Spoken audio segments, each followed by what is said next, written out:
This becomes interesting because if I give you to compare between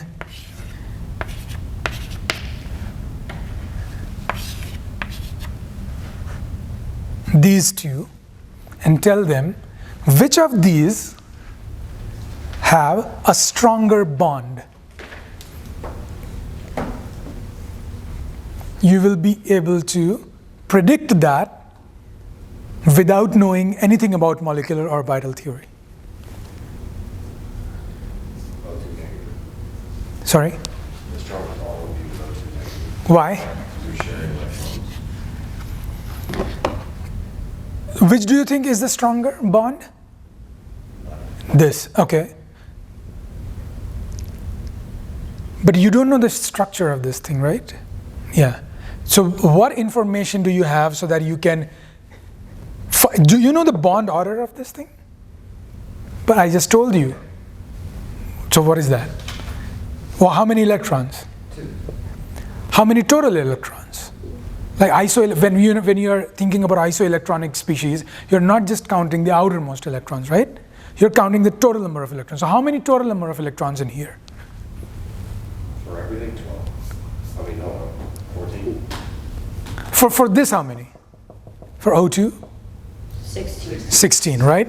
So this is 16. Number of electrons is 16. For this? 18, right? So it was 16 and it got 2, so it became an 18. Do you know, so what's the bond order of O2? You already know because you know this. You already know this, right? For the entities for which you can actually draw the molecule, you know the bond order because you can draw this. But for this, if you do not, if I just give you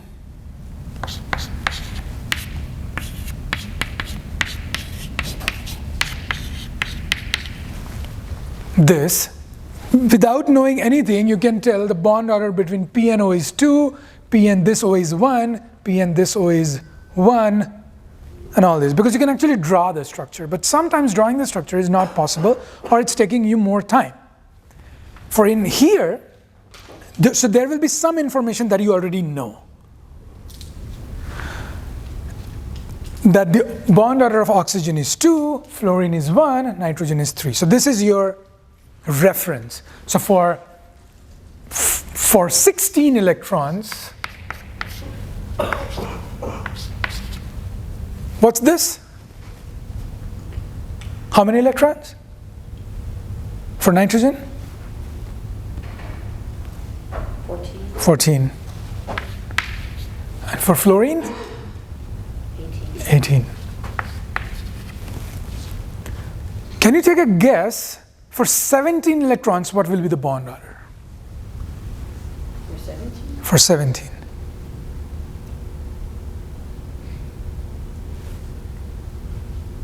And for 15. And for 13. For 17, would it be 1 bond maybe? 17 is somewhere here.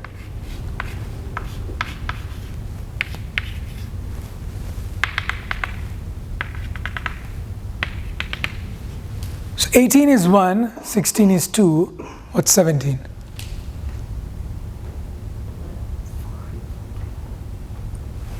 So this is in between 18 and 16. So what's between 1 and 2? 1.5. And that's right. So the bond order of anything that has 17 electrons will be 1.5. And if it is confusing to you what's 1.5 bond order, there's a concept called resonance structures that I'll not have the time to go. But a 1.5 bond order happens all the time.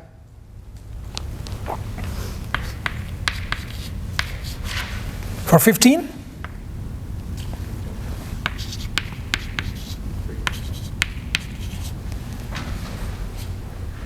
So now tell me what's this? What's the bond order of O22 minus? You check and you check here. It's just 1. So now, between O2 2 minus and O2, which bond length is larger? O2 2 minus or O2? O2 2 minus bond length will be bigger, but it will be weaker. It will be weaker. And since it is weaker, what will happen to its reactivity? If you have a weak bond, The reactivity would increase. it will increase. So weak bond, Or it has more possibilities of being reactive. and by reacting, what do we mean? Breaking of bonds, sharing of electrons, reforming of bonds. Right? So a thing that has a lower bond order will be larger in length, easy to break, and therefore more reactive. This is oxygen molecule. This is the peroxide radical. O2 2 minus is a peroxide radical. And we generally know hydrogen peroxide is more reactive. Oxygen gas is reactive, but we have oxygen in here. But if you have H2, and in solutions, we also have O2. But if you have peroxide, which is going to react first? O2 2 minus. Why? Because its bond is longer, easier to break. And what we can say this by just counting the number of electrons. Really good concept, like really powerful concept. This stems from molecular orbital theory. This comes from, first we have to go through, if we want to go that route, we have to go through one thing that is called the VSEPR theory, the valence shell electron pair theory. Have anyone heard about this? I will just quickly touch upon if I get time, but we have to go through that, and then we can go through, go to molecular orbital theory. But for practical purposes here, let's just count number of electrons and quickly figure out which is more reactive. That's much easier than understanding that entire thing. And so we are just focusing on the application concept in here. So this is all about like shared electrons, like things are happening sharing. But what happens when the electronegativity difference is huge? Say, for a really metallic element and a really non-metallic element. So really metallic element will have really low ionization enthalpy and really low electronegativity, and a really non-metallic one will have a high ionization enthalpy and high electron affinity and high electronegativity, like metals and non-metals. So this was happening basically between non-metal and non-metal, and sometimes between HF, HCl, things like that. But hydrogen is a metal or a non-metal? It's a non-metal. So although it's towards the left-hand side, HF, HCl, all these kind of things are basically bonds between a non-metal and a non-metal. So covalent bond is forming between a non-metal and a non-metal. But what if you have a metal and a non-metal? And what's an ionic bond? It's a complete transfer. So if you have, say, Na and you have Cl, so you have 7 outermost electron, and you have how many? 1. So I'm just representing X as the electron, just to differentiate. So when they are trying to form bond, what will happen? This electron completely transfers. So this becomes an Na plus and Cl minus, and only then they can stay together as ions, so ionic bonds. So if you have a salt crystal, this thing will not exist as, you will not get one NaCl. You can get one HCl or one O2, The covalent bonds can exist independently, like covalent molecules can exist independently. But these ionic compounds will not exist as NaCl. You will not be able to get an NaCl on its own. You will not get it. It has to be surrounded because there's a complete transfer of electrons going on. So like there is no, like, it's just an interaction between a positive charge and a negative charge. And there is this, like, the force that was keeping the protons and the neutrons together, the force of attraction. That's the force of attraction that is just keeping it. There's no sharing of electrons. Now this is being surrounded by more Cls. So one Na is basically seeing many Cls. So it's Cl is sitting this way, Cl is also sitting this way, because essentially all the Nas have become Na plus, and all the Cls have become Cl minus, right?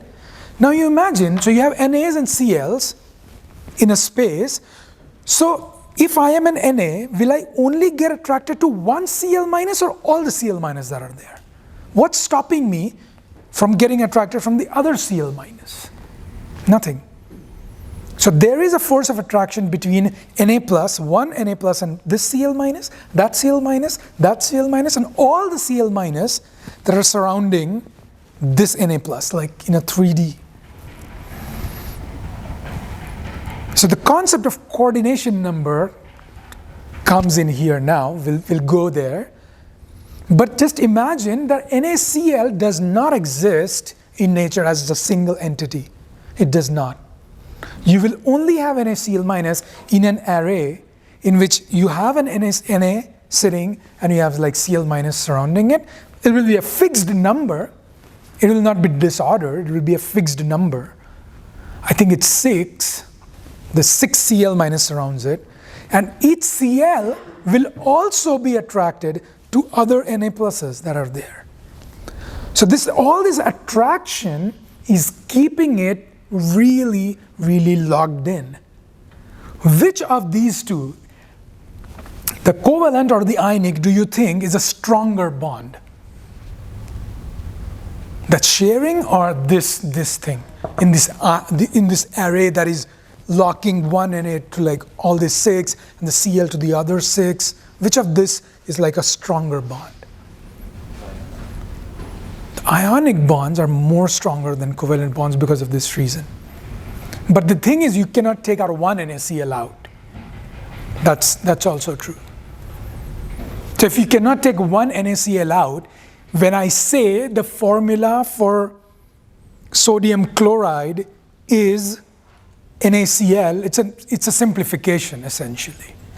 Because if you take a chunk out, you are not able to take one NaCl out. You're basically taking 6 NAs and 6 Cl. So you're getting Na6, Cl6, and all these interactions are going, but you are simplifying it for yourself and saying that the formula for sodium chloride is NaCl. And that is why when you talk about ionic compounds, generally molecular mass is not used. If it is used, but if you want to be more particular, you say it's formula mass. Because the formula of NaCl is of sodium chloride is NaCl. The molecular weight is does not actually translate well because you cannot take out a molecule. So if you cannot take out a molecule, how are you getting a molecular weight? So you're taking out a formula and getting a formula weight. It's a simplification. And this is true for all the ionic compounds that are existing. Okay? It's a good concept. Okay? Now, anytime you have a difference in electronegativity, whenever you get a metal and a non-metal, you tend to form an ionic bond. Okay? Now, the more metallic nature and the more non-metallic nature will give you more ionic nature of a bond, right? So the more metallic, so the more differences in their ionization enthalpy or electronegativity let's just think about electronegativity. So things on the right side are more electronegative, non-metals are more electronegative, and on the left side you have the metals that are less electronegative. By the way, electropositivity is not a term. When people say metals are electropositive, non-metals are electronegative, it's not true, because electronegativity, what is electronegativity? Electronegativity is a term that is defined as the tendency of an element to attract an electron in a bonded pair, right? But what's the definition for electropositivity? There is no definition for electropositivity. Every negative doesn't have to have a positive. So you always have less electronegative and more electronegative. So non-metals are more electronegative. Metals are not electropositive, they're less electronegative. So whenever this electronegativity difference is huge, and there is a number, and I'm not going into that, when the number is more, then you have an ionic bond or a covalent bond. When the electronegativity difference is more, what will you have? Ionic bond. When the electronegativity difference is less or zero, for zero, definitely you will have a covalent bond. And even sometimes when the electronegativity difference is there, but not so much, you still form a covalent bond. So there must be like a number. I think that number is 4 units of electronegativity difference. So there are actually numbers associated. So when you, I think, is an electronegativity number associated given there, or can anyone find out? I think it's 4 for fluorine, the electronegativity that's being given. There are different people who have suggested these different numbers based on experiments. Is an electronegativity number given? No? Okay. It's good that you have that. There's a table for electron. They have a oxidation state on here, but I think it's, Fluorine's like 3.98. yeah, so my guess was right, it was close to 4. So now, so if fluorine is that, there must be some for chlorine, there must be some for sodium. 3.16. So, you know, like, you can calculate the electronegativity difference. And based on that electronegativity difference, you can specifically say whether a bond will be ionic or covalent. But now you think like this, like, we don't know what is existing in nature exactly. We are just trying to come up. I don't know, like, if I've never seen sodium chloride, then it would be like, it's just the numbers on which I'm like basing my calculations off. Yes? Why are so many of the higher elements, and including the lantanides and actinides, no electron activity there? They're just, are they all covalent? Are they given like? Yeah, no, there's none, but there are also some of the ones that are probably less studied. I didn't know. I would, that's what my thing is, because these numbers are just, so Linus Pauling just gave the numbers on some of these. So we have a Pauling scale for electronegativity. If you're not able to like study that, you might not have the numbers. That's, I would imagine that, but I don't know the answer. And I would guess that. So now when the electronegativity difference are huge, you are forming ionic. When the electronegativity difference are 0 or less, so then you're forming a covalent bond. Okay, sharing is still there. Now, there's a rule, Fazan's rule, okay. And I always get confused with that. So I wrote it down and brought it with me. But let me just think about it and write it down myself. So Fazan's rule tells you whether a compound, so what will need for a pair of elements to form a covalent bond between them or an ionic bond between them. So I think Fazan says, and I might get it completely reversed and then we'll have to figure that out. So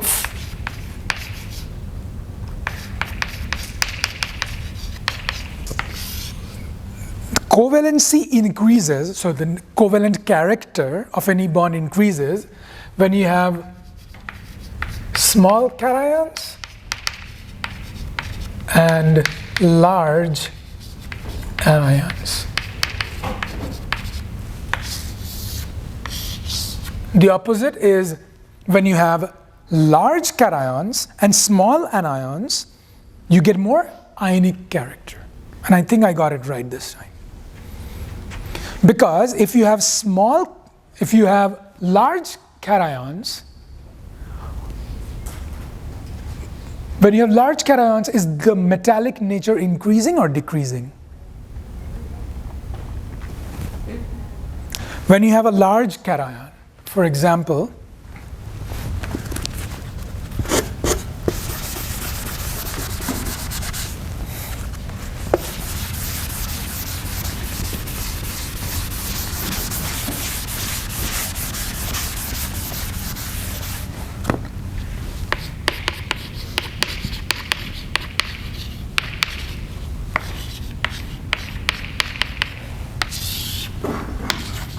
covalent character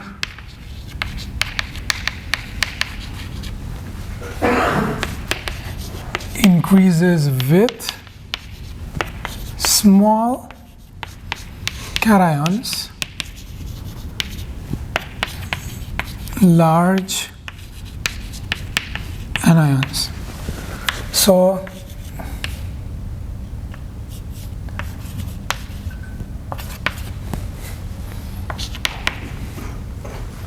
if they are forming cations,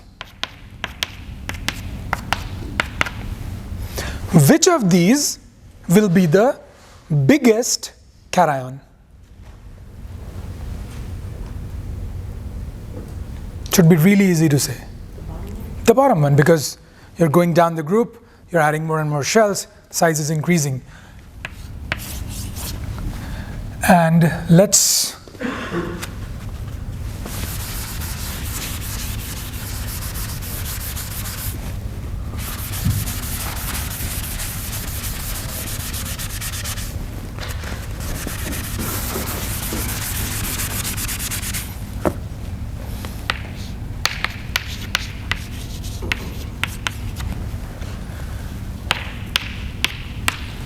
which is the smallest anion?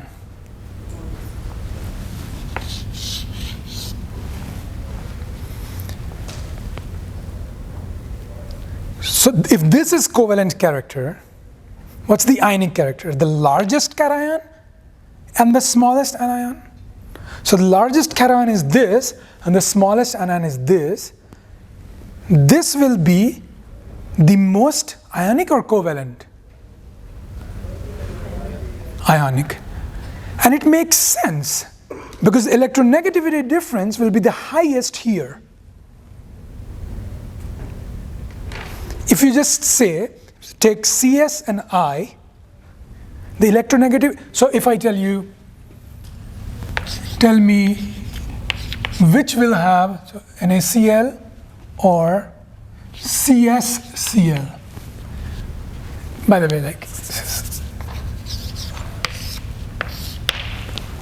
between these two, which compound has more ionic character?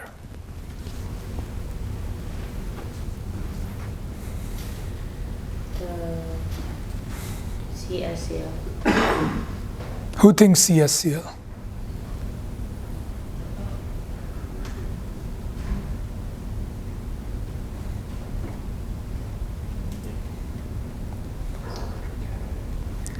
Make sense? Because you can either go with Fazan's rule and just compare the cations. The smaller cation will have a more covalent character. So the smaller cation is Na plus, has more covalent character. That means less ionic character. Or you can just think about it in terms of electronegativity differences. This is more metallic and right, than Na plus. So this is basically the most metallic element. So Cs plus has the most metallic character, and therefore between these two it is going to form a more ionic bond. I will definitely ask you questions on this thing in the test, because I get confused about this all the time.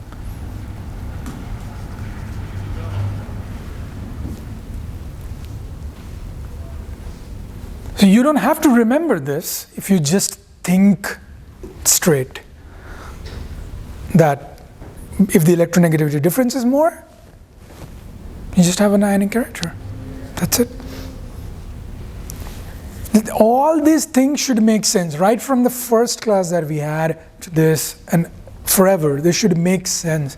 Anytime it is not making sense, either you have made a big discovery or your teacher doesn't know. I mean, it might well be that I won't be able to get the answer. But either of the two, okay? All right, so we learned about covalent where there is sharing, ionic when there is donated or accepted. There is a coordinate covalent bond. How many of you have heard about this? Coordinate covalent or dative bond. Okay, before we go into that, let's come back to this thing. Because all these things are connected. So the metallic nature and the non-metallic nature is connected to ionization and enthalpy. The metallic nature and non-metallic nature is also related to acids and bases. They should also relate it to the electrons, right? Now, between NH3 and PH3, who do you think? Okay, let me show you a reaction first. Have you seen this reaction?